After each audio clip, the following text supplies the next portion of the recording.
Տեսակցեցի պինդ լավ տրամադրությամբ, որովհետև հայրենիքում է, Հայաստանում է, սպասում է հարազատների հետ հանդիպմանը, դեռ ոչ, սպասում ենք, հետո բոլորով կտեսնվեն իհարկե, այս պահին գտնվում է հետազոտման ընթացքում, գիտենք, որ Վագիֆը ուներ նաև քրոնիկ վիճակ, սրտային, և մենք պետք է որոշակի հավելյալ նաև հետազոտություններ կիրականացնենք, և արդեն մեր մասնագիտական թիմը որոշումներ կկայացնի հետագա բուժման ընթացքի մասով, վստահ լինելով, որ լավագույն հսկողության տակ է։ Տիկին նախարար գիտեինք։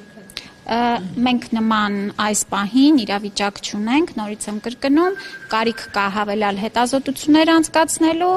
քրոնիկ վիճակի հետ կապված բուժման ուրեմն ընթացքը կպլանավորվի և կիրականացվի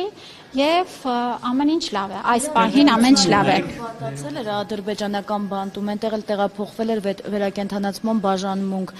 մենք գոնե նախնական չգիտենք ինչ վիճակում է գտնվում և ի վերջո այնտեղ որևէ վիրահատական միջամտություն եղել է թե չէ, որովհետև ինքը հենց այն ճանապարհին էր գերեվարվել, երբ որ ուզում էր գալ այստեղ վիրահատվեր։ Նախ ես ձեզ ասեմ, մենք չենք պատրաստվում ամբողջ բժշկական տեղեկատվությունը, կարծում եմ կարիք չկա հրապարակելու, այս պահին կբավարարվենք այսքանով, պարոն Ադամյանը ևս մի քանի բառ հիմա կավելացնի, ամենակարևորը, որ հիմա մեր մասնագետների հսկողության տակ, նորից կրկնում եմ, նրա վիճակը այս պահին իր քրոնիկ վիճակի հետ կապված նորմալ վիճակում ենք։ Խոսեցինք, շփվեցինք և նորից եմ կրկնում տրամադրությունը լավ է, վիճակը լավ է։